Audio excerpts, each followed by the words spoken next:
Yeah. So this is how we're starting off today's episode, but I'm doing this for a reason because, first off, thank you for tuning into the podcast, everyone. This is Robert, Ayo, and today we're going to be chatting with of somebody who has worked with Disney. They've done anime, they've done video games, they've pretty much done it all. And you mostly know them as the current voice of Minnie Mouse. So we have Miss Kaitlyn in the corner, Kaitlyn Robrock. I hope I got that right. Almost. Just quite. Robrock. Robrock. I've been wondering if I should capitalize the B. Yeah, Roborock. But anyways, I Baroque was close. French. So yeah, it's kind of like a running theme where like I kind of butcher. Especially last names, though, especially last names. But thank you for joining me this morning. But yeah, regardless, we're just gonna have some fun and talk about business, talk about animation, and just discuss anything. So, first question, how are you doing on this lovely Tuesday I'm morning? doing well. It is 11 a.m., so it's so early to get up from sleep, I but know. I will. Oh yeah, because no joke, I literally got up like 30 minutes or like an hour prior to this. So I'm Hmm. starting to, get used to trying to shake off like, the morning crud, how it be. Hmm. Yeah. Circadian And rhythm. I'm sure there's something going on for night owls. oh yeah, trust me, as a night owl myself, yeah. And it was Yeah. very common during lockdown of like, I guess I'll sleep from 4 a.m. to noon. So I you were know, getting your right? full 8 hours at least. So Yeah, silver because I lining. usually go to sleep from like 2, 3, and I wake up like round 10, Hmm. 30. I don't know because my sleep If the schedule's job kind of been, allows it, go for it. yeah, The days of like, oh, most you of the have to be time. in bed by 10 and so you could get up by 6. Like, no way. After 10 is when all Yeah, the good, fun stuff happens. Probably. yeah. I mean, thankfully though, most of the sessions because oh, actually, I don't know if you can see, but yeah, this is kind of my little closet behind me. Hmm. This is where I record my stuff. So Hmm. I usually, if I have a session, it's from like they usually are like after 10, but if it's like before 10, I'm like, or if I have to do like a class or workshop, like for voiceover, then it's usually earlier. So I'm like, Hmm. gotta make the sacrifice. And Or I know like many make like people who do. a real, or if I have to go somewhere like before 9 a.m., which kind of usually is the case, then I, Hmm. have to get up super early and I'm like, hi. Hustling. Yeah. Yeah. I've been there. Oh, totally. But enough about talking about scheduling because we're here to talk about. I mean, trust me, like, if you're in LA, that is kind of something that a lot of people are used to, or like, we're starting to adapt to, which we'll probably talk more in depth about, like, later in this interview. But yeah, like, we could just talk about what you've been up to as of late. Like, I know you've been super busy, working for Disney, like I mentioned before, and also other stuff that you've been working on. So, yeah, what have you been up to as of late? Because I know that it's 2023 and there's a Yes. lot of projects that you can't disclose as of yet due to NDA, but Yeah. yeah, like There are talk there about the are stuff that you've some been, yeah. there's some fun things coming. At the moment we're all kind of a bit at a standstill. Oh, excuse me. Excuse me. We're all a bit at a standstill with the writer's strike, which we want to happen because we want those writers to get Yeah, their that's due pay. So yeah. it is a moment right now, but Yeah. solidarity. So things Oh, are a for little bit sure. light at the moment, which I don't mind personally because it is allowing me to go see my family a little more often. I'm able to help a friend babysit who's been going through some cancer for a couple years now, but she's doing very well, and that's kind of a big focus for me is her well-being, and then just a chance to kind of like catch up on reading my different books, catch up on watching shows. But as far as work-related things, there are a few things coming. A TV show in particular. I'm not sure when it would air, but we just wrapped like the first season. So when that gets dropped, I'll be sure to talk about that. Gretzko has just ended. Um, Oh. Man, I yeah, know that the was such a final good one. season aired, but Yeah. I love Agretzko so much. It was such a good cast, such a good show. Yeah. Patrick Seitz was our voice caster and our vocal Yeah, director, and he just Patrick. hit it out Yeah, of the park. Like, my how can man. you cast more anime? It was such a solid cast list. I cannot expend enough about how great it was. And Yeah. I've popped into some other anime here and there, usually JoJo's Bizarre Adventure. Got Oh, that's some, another big one. Yeah. yeah, I did like a few small characters a few years back. And then in this most recent season, a couple of the JoJo characters are in like a fairy tale world. So they had to go up against some other different characters. And I was Pinocchio, a really grotesque Pinocchio in some of those episodes. And a mother goat who is on a vengeance kick to get her babies back with a pair of scissors. It was wild. And then I prior mean, to these that, Adult Swim shows, yeah. If you're familiar with Adult Swim, some of their content oh are yeah, indeed, yeah, not yeah, for kids. oh, they're huge. And my very first show was Mr. Pickles on Adult Swim. And that was another one where they just decided, we're just going to go hard and see what they allow to keep and see what they say. Let's change it a little bit. Yeah. Yeah. Because I know that if you're working for, because I know in your career you've done a wide variety of roles and you can be very versatile. Like you can go from, Minnie Mouse to just something that is really like, grotesque, like, Mr. Hmm. Pickles and or other shows that we're gonna get to in a moment. But yeah, it's I think that's part of the fun of like you just don't really know what you're actually gonna end up book until like either your agent or somebody tells you like, hey, you booked this show and it's like, okay, cool. And I'm like, this happens? Hmm. How did It, I? it's, it still kind Wow. of sinks in a little while. Yeah. And the more range, like I like to think I have a pretty big range that I can hit these different beats with different ways of malleating your voice. But Hmm. that's not to say that there's so many actors who have quote unquote one voice where they don't really change it too much, but their acting is so strong they can do all the different archetypes of characters with that one Yeah. voice. And that's the main thing to remember.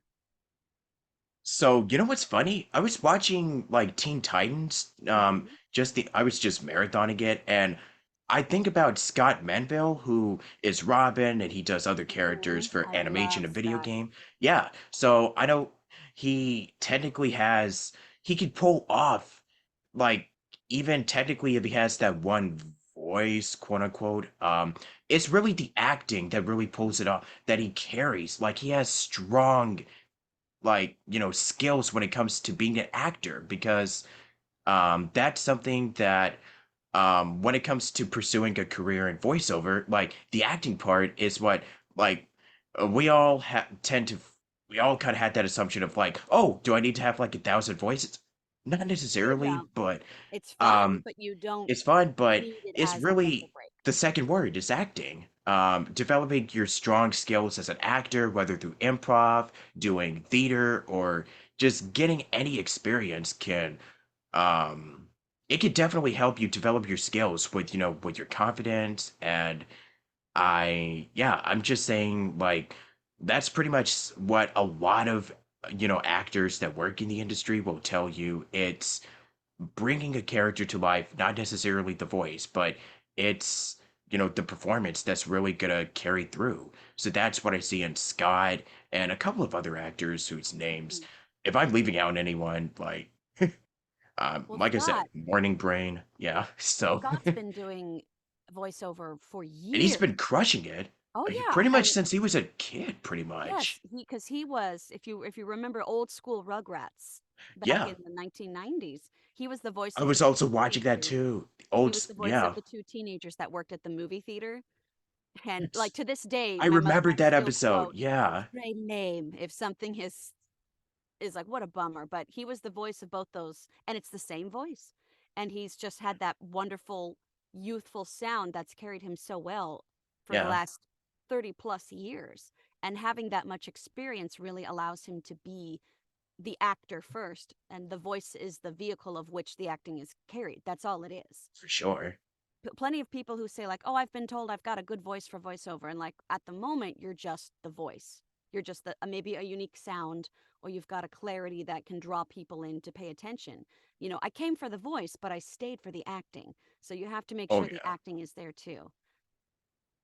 Yeah. So that's why I say definitely take improv. Like I cannot stress this enough. And I guess that's sort of my unsolicited VO advice in the beginning of this podcast. But yeah, Scott, if you ever listen to this, rock on, bro. We love you, We're man. fanboys, Robin. Me and my dad and Robert. Yeah, all of us. And that's kind of the beauty. That's kind of what's really cool, though. It's like everybody has such a mutual respect for each other's works. Um, like if you're on a panel, everybody is such a huge, has such an admiration for each other's works. It's kind of like it really is kind of like a family when you really think about it. And I know it's kind of cliche. It's like, oh my gosh, everybody is so like happy and so supportive and stuff like that. It cannot be, that is so like, cannot be much further from the truth. Like everybody is so just, they just cheer each, we're our own biggest cheerleaders, you know? Hmm. That's pretty accurate.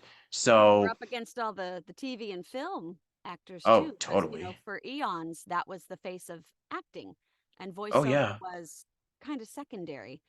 And it Yeah. wasn't really until the turn of the century when so many things became virtual, or you had that ability to record from home or find an agent nearby, that there's more accessibility by recording from home than there is going into the agent's office, into the booth.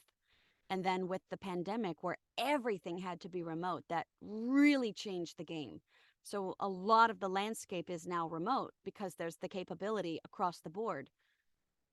A lot of the animation studios still prefer you to come in to the studio, um, but there's nothing that says like, hey, I have an emergency. Rather than completely rescheduling this session, I can do it if I do it from home.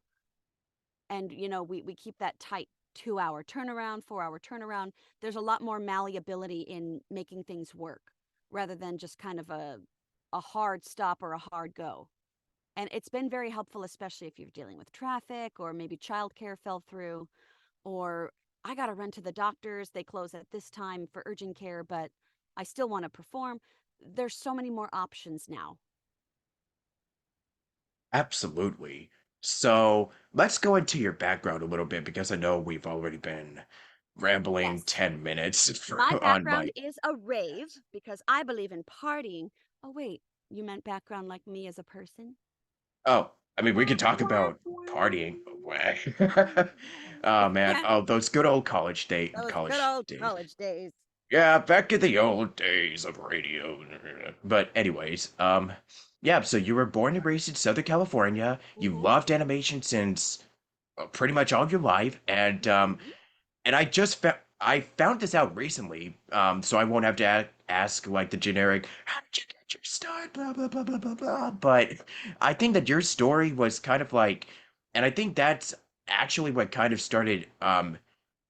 I was like, yeah, I really wanted to talk to you because like, and speaking of like adult animation, you were in a contest for San Diego Comic-Con, Yes. which was something that I found out very recently. So Hmm. you're in San Diego Comic-Con and you started knowing people like, Rob Paulson, Jess Arnell, and you did a voice for the Drawn Together movie. So Yes. it was, I think that's kind My of what, that yeah, got start your like start. that way of getting into voiceover, like that's a one in a million chance. Like I Yeah. can't So even it was think of any very other unique. incidents where So that's happened. yeah. It was so weird.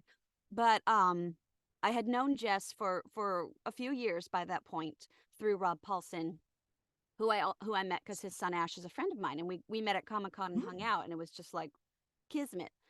And we were going to the nice. convention.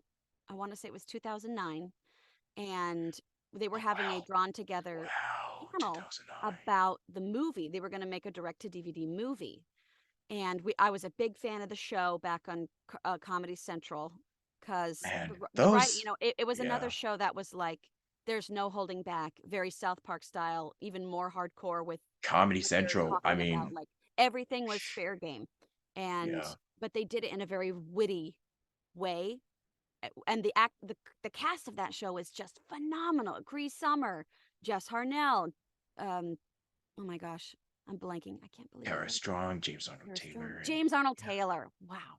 And Billy West popped in a few times, Oh and wow. you just had such a great cast. And Jack Plotnick, he was hilarious. He was my favorite character, and he still does so many fun videos today.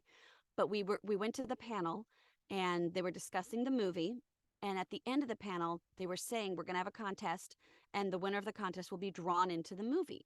And everyone starts cheering, and it gets excited. And then they were like, maybe we'll throw in a line or two. And I'm sitting there like, did everyone else hear that?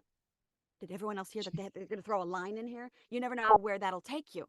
And at the time, I was like at the very beginning of doing, like, learning voiceover. I had taken a few classes, like maybe one a year, just because of time and money. But Yeah. I was definitely ready to like shoot my shot. And they had, everyone's raising their hand, and then they picked two people to be a part of it, and they were both guys. And my friend Diana was sitting next to me, and she goes like, pick a chick, what are you doing? And Jess looks over, everyone looks over, and Jess sees us, and he goes like, oh, her, bring her up, because he knew who I was. So super totally nepotism. And we go up, and I think the contest is going to be like, do your favorite voice of a character, recreate a scene, do something like that. But the contest was how long you could stay handcuffed to the creator of the show. And that was a little bit like, okay. So they brought out a couple of these like fuzzy handcuffs that you get from someplace. And they Only hook us drawn all up. together. They hook us all up together. And we all like, okay, we're gonna go. And as I'm leaving, I turn over and like, grab my stuff. It's under the chair. And when Comic Con ended that day, later on, Dave, who is the one of the creators that we were attached to, he told me like, yeah, we kind of thought it would be over at that point. We didn't really expect what happened after, because what happened after was we were all together for at least 3 hours, and we were all over at like the Hard Rock Hotel's like patio, just kind of enjoying drinks and everything. And I'm sitting there like, this is not what I thought it was. And the other two people who were attached, one of them was just hotel hopping. So everything he had for Comic Con was in his backpack on his back. So he didn't mind where he was going. And the other person lived in downtown San Diego. So his house was 2 blocks away. So he didn't mind staying out late. And I'm sitting there like, I need to get back to my house. Well, because my parents live down there, so we always stay there for Comic Con. Like, I need to go back home. I need to eat food. I need to take a shower. I need to be real. But I don't want to leave the contest because I want that voice role. But even I'm feeling like this is getting a little past a line. And so I told Jess what was up, and he's like, "Yeah, I think we should wrap this up. I have an idea." So he spoke to Dave and explained like, "Hey, I can vouch for Kaitlyn specifically about that voiceover line. She can really deliver, or she can give you whatever you're asking for. Um, and if it's not too much, let's just draw everybody in." So they agreed. They I left, and I think they were like, "We're happy to stay," but I had the role, so I didn't mind just piecing out.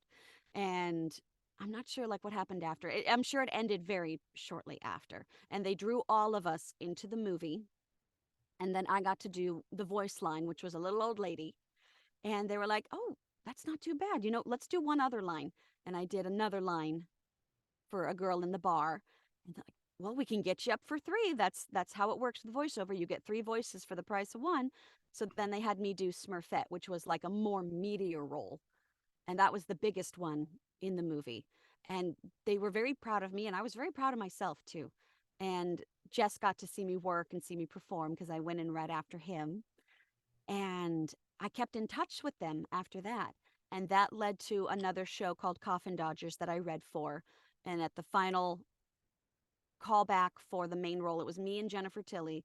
Jennifer Tilly absolutely got it. But someone at the final read heard me and heard like, oh, she knows how to kind of play with this adult humor. They're looking for somebody over at this show, Mr. Pickles. Let's send her through the ranks. And I got an email like, hey, the head of creative development wants you to go read for this show. I don't know who that person was, but I said, sure.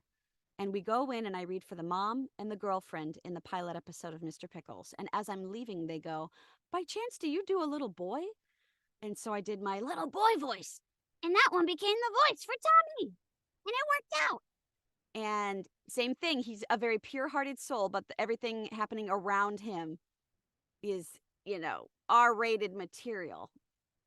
But and we did that for many, many years. We did that for, I want to say, a solid 8 or 9 years for Mr. Pickles, and Mama named me Sheriff. And it was my first show, it was my baby. And I really owe a lot of my career to bouncing off with them. It helped getting me my agent. I met Bill Farmer, who did my demo. So he was instrumental. Jess was a huge proponent for me. And I can track back through the years all the people who made that difference, that turn in your life where, okay, you're going to go down this path. Let's see where it takes you. So I really remember those moments to remember where I came from. Yeah, right on. So, yeah, that also led to another, and it led to another. So, Mhm. it led you on Amphibia, Thundercats Roar, Agretsuko, like you mentioned before, Fire Emblem, which is another one that is, of like Fire Emblem has really like popped off like in recent years. Mhm. Because I know you were Chloe and Engage, I was and Chloe, yeah, Amori, and Laram. yeah, so for Fire Emblem in particular, like it was just like you got an audition and then you it just kind of led to one thing after another with that.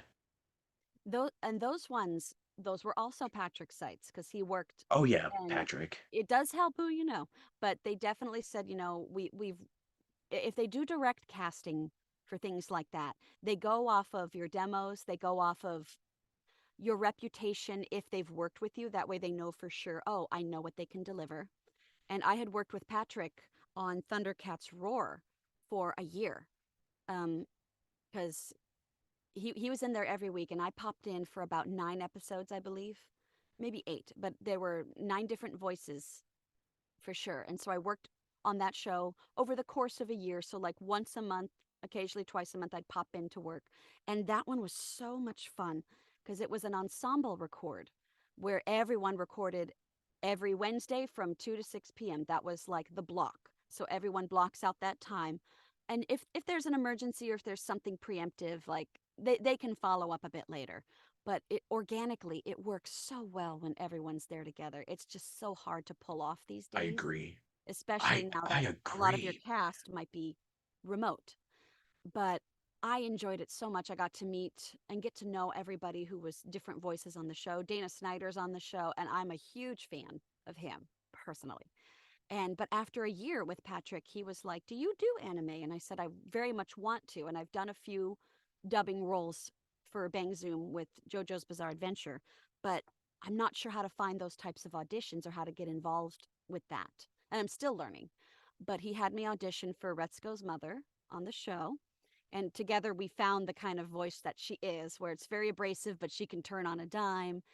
And she's just so much fun. We just milking all that crazy mom that I'm sure plenty of us either have or they know someone who has one.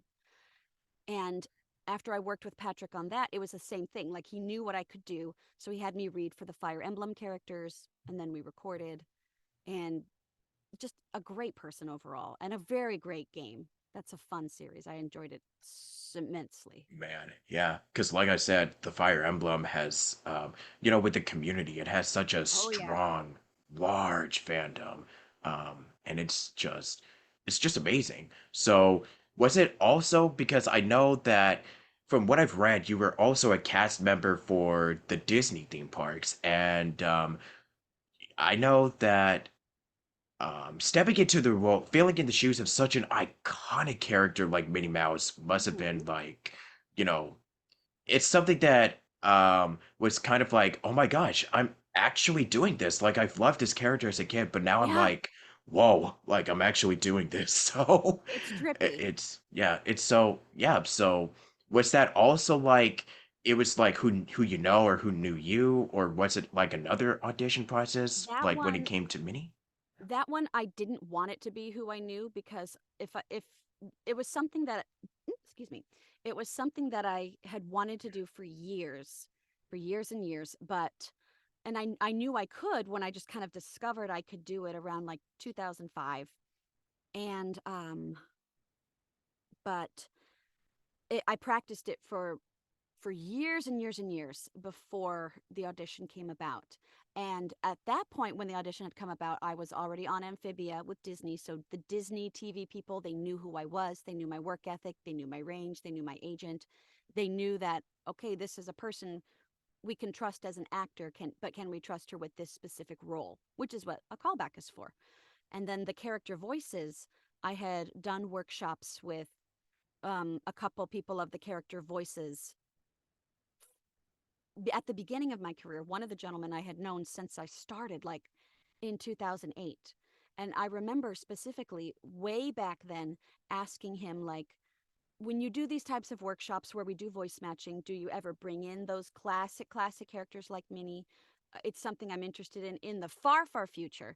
And he was very kind when he said, like, it's not something we bring out as we have a performer for them, and they are that only voice, and we respect that. Um, and his advice was like, follow through on that dream, practice, because you never know what the future will hold, but it is something that you keep close to yourself. You certainly don't want a reputation of, oh, they're gunning for the role, they're doing this voice all the time everywhere. And I've seen actors do that for voices they would surely love to be, but I understand where he came, what he meant by that, out of respect for the act for Russi Taylor, who was performing Minnie at the time. So after that, I never talked about it. I didn't do the voice in public. I didn't do it for anybody. I just kept it to myself.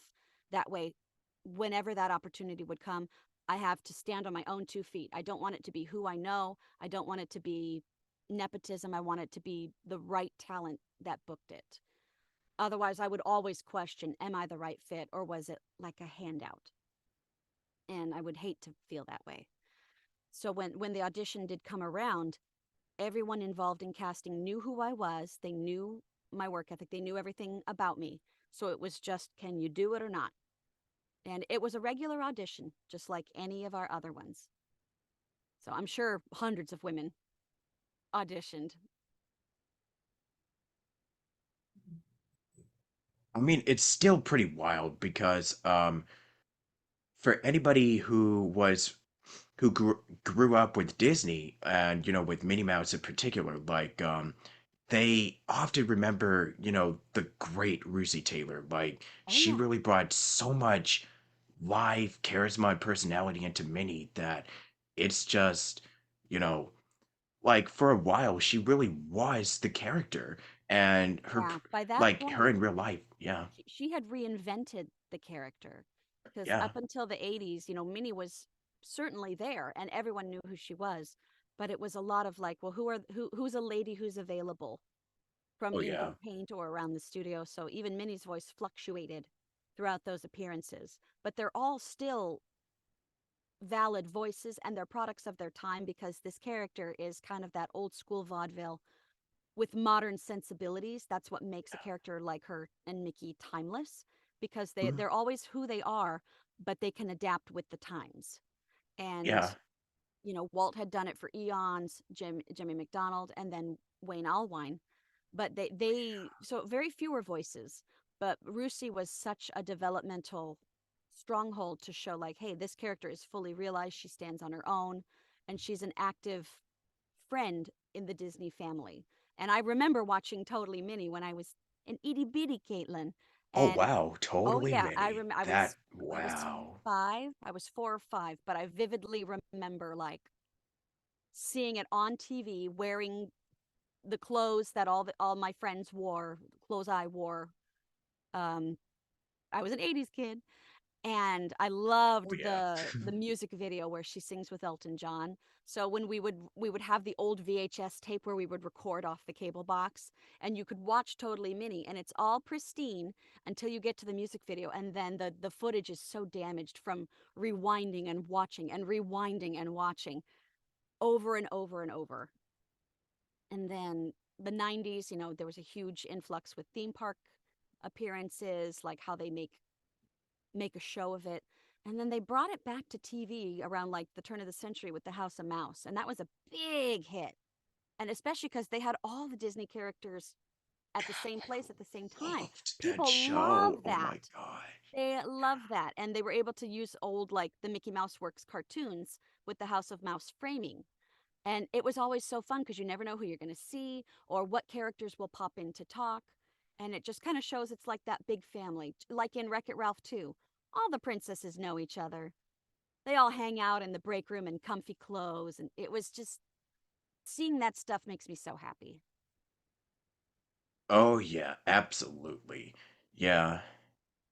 I mean, even now to this day, I still like whenever I watch something that has Mickey or Minnie, I just always picture, Wayne and Lucy, and now that the both of them have unfortunately passed on, it's like, yeah, filling in the shoes for these two iconic roles is definitely a very challenging task. I mean, it's like if you talk to somebody like, Bill Farmer, or who is Goofy, or like Bob Bergen, who's Porky Pig, it's like they respect the original actors that have previously portrayed these characters, but they're carrying on the legacy by it's like you said, like you can take the Looney Tunes characters, like they're timeless characters that have been around since the 40s, 30s, Mm-hmm. 50s, and you're taking them, placing them in these modern scenarios, like with the new Mickey Mouse shorts, like The Wonderful World, Mickey Mouse Mm-hmm. Funhouse, and, Minnie's Bow Tunes, and a lot of shows that are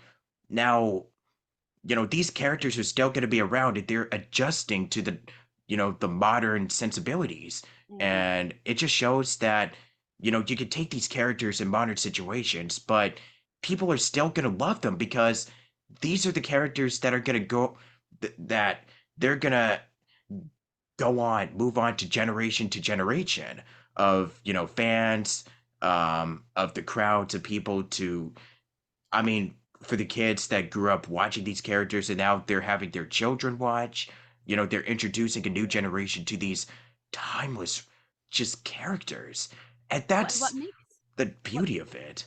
what makes Mickey Mouse Funhouse in particular stand out so well is these characters, since they have that kind of stairs to anywhere portal to other worlds or other countries in their own world, they're able to visit other countries and experience different cultures or different holidays or different day to day life. I really enjoy those episodes where we go to Korea or we go to Greece or we go to Africa or we go to France.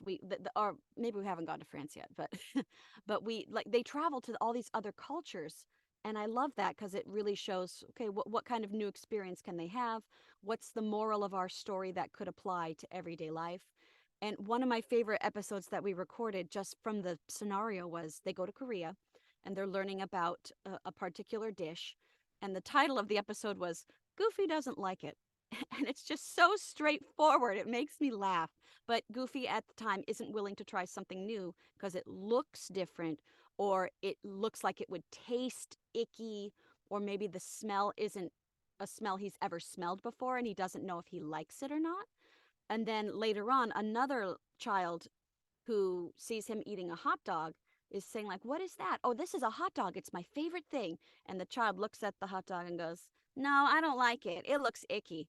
And Goofy just has like a whiplash of, "But you haven't even tried it. You haven't tasted it." Oh, I should probably try and taste things before I don't like it.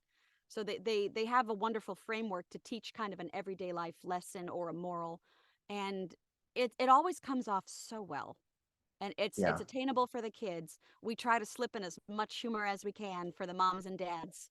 If they're making breakfast or getting ready for the day and the show's on in the background, like let's make them laugh too. Yeah. Tress McNeil S- makes me laugh all the Oh my time. gosh, Tress. So Amazing. Yeah. like she helped me. She doesn't even know it. She helped me so much after I first was gifted Minnie because they would play a lot of her lines as Daisy to help me understand the theme of the episode or to understand the response I should have. And it felt like she was right there with me. And she is a huge inspiration. Like she's my favorite female voice actor. Her and Maurice LaMarche, they just really defined a lot of my childhood. And of course, Rob and Jess did too, and The Lucy, Animaniacs. Yep.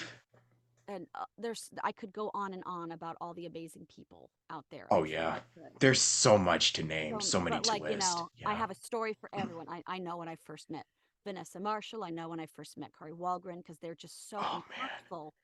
Gray Griffin, all of them. There's a story behind everyone, and it's so great to see because you see they love the job too. They love working it. My favorite movie of all time is Space Jam, the original Space Jam, because that cast was That's just interesting. so it was amazing. Like Billy West was Bugs, D. Bradley Baker was Daffy. Everybody was so Cat Sousey was Lola, and it was such a good movie. I snuck into it 6 times. I loved it so much. I've got a Lola Bunny jersey. I had all the McDonald's toys. I had the soundtrack. It that was like my movie. That was the movie that like exemplified my life. I don't know how, because when you're how old was I? 10, 12, 13, 14? I don't know. I don't Time. remember. What is So time? it's like I'll put on that movie for background noise. I'll put it on to show people who have never seen it and like we're gonna watch this and we're gonna pay attention. I'll put it on if I'm feeling sick. That and Cinderella. But I just love that Space Jam so much. Yeah. Yeah, it's just a fact of life. I just love Space Jam, and everyone else should too. Yeah. Man, I probably should make a part two of this later on, later down the line, because there's I a think lot to so. talk about, the business, VO, and Oh just yeah, we could other, do an episode where we yeah. talk about like the business of voiceover, how I Oh apply it to yeah. myself, the guidelines that people can help follow along. There's no set of rules. There's no like straight up ladder, but I would say there is a guideline to give you the best opportunity for yourself and Yeah. to prepare you as best as you possibly could be to then go forth and try. And Yeah. not everyone can be a voice actor, but a good voice actor can come from anywhere. Everyone deserves the shot, and everyone deserves to see, is this something that I not only can do, but do I love doing it? Because when it comes to acting, Totally. you have to love it, and not just the end result, but the journey on the way. So it took me years because I'm a slower learner, and I didn't know I was neurodivergent at the time, but it made sense to me to take a workshop 2 or 3 times to really understand what the teacher's telling me, to understand what a casting director wants or what an agent wants, and it showed them she's dedicated because she's taking that time, effort, and money to really pursue this and really pay attention. That way I can internalize it. And once you internalize the teachings, it'll just click. Like, Oh that's what yeah. they mean when they say get out of your own way. Like, what does that even mean? You Yep. don't get it until you get it. And Yeah. and that's just it's different for everyone. But it took me, let's see, my first gig was 2009. I really started working in earnest 2018. I had been trying to work up towards 2009 since 2005. Minnie was 2019. So I would honestly give myself maybe 15 years total of learning, journeying, practicing, failing hardcore, having my wins, and staying dedicated and staying true to that vision I had. And it Yeah. absolutely paid off. So I'm sure everyone else out there won't take 15 years. But even if it did, know that it's good. It will be okay. And as long as Yeah. you love what you're doing, you have not wasted anything. Yeah. The timer So, disappeared, so now I'm scared it's going to cut us off. oh no. Yeah. Stay So tuned I'm for just part gonna two. stay tuned whenever. But if you And now we'll guys just fade it wanna, out. yeah, if you do want to see a part two, let me know in the comments. I would love to have I you want back to see a on. part two. Who said that? Yeah. Um, Sorry, I guess they've spoken. yeah, so we'll do a part two eventually, but thank you so much for joining me for part one as we discuss stuff. So, thank you for watching, everyone, and yeah, have a good rest of the day, and stay tuned next time on Station Square. And on that note, jazz hands, Just and I'll see you all hands. next time. It's a Catch you beautiful later. day. My favorite color's Ba-da-ba-ba-da-ba.